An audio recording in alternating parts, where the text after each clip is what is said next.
Assalamualaikum warahmatullahi wabarakatuh.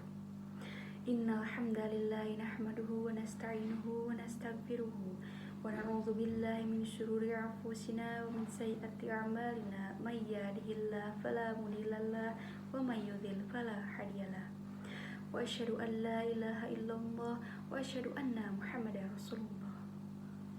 Langkung tipayun mangga urang sami-sami panjatkeun puji ka Nu Maha Suci, puja ka Nu Maha Kawasa anu parantos masihan mang pirang-pirang nikmat ka urang sadaya. Mugi dina kesempatan ieu urang sadaya dina kaayaan sehat wal afiat. Sholawat sana wassalam mugi dilimpahkeun ka junjungan urang Nabi Muhammad sallallahu alaihi wasallam. Tahilap ka para kulawargina, para sahabatna, oge ka urang sadaya salaku umatna anu insyaallah taat kana ajaranana. Amin ya Allah ya rabbal alamin. Bapa sareng ibu guru anu kusim kuring nepi kahormat sareng rerencangan anu kusim kuring nepi kadeudeung. Dina kesempatan ieu sim kuring bade medarkeun biantara ngeunaan teknologi. Teknologi mangrupikeun sarana prasarana anu aya pikeun nyayogikeun kabutuhan urang sadidinten.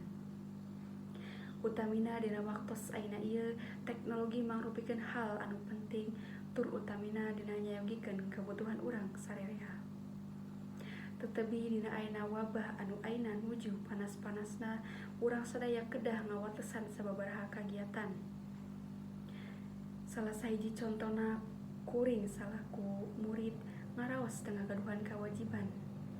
Anu biasana calik dina bangku sakola ayeuna ngasaukur calik di bumi. Ku kitu ayeuna teknologi eta ngagampilkeun urang kanggo ngalaksanakeun proses diajar sanaos dina waktos sareng tempat anu beda-beda. Kitu oge lamun urang hoyong barang peser kantun ngalangkungan aplikasi anu tos disadiakeun.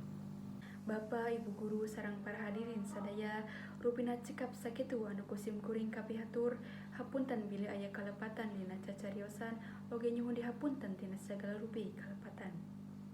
Amis kula, amis kecap, leda cengek lada jinten.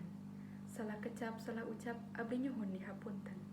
Wabillahi taufiq wal hidayah. Wassalamualaikum warahmatullahi wabarakatuh.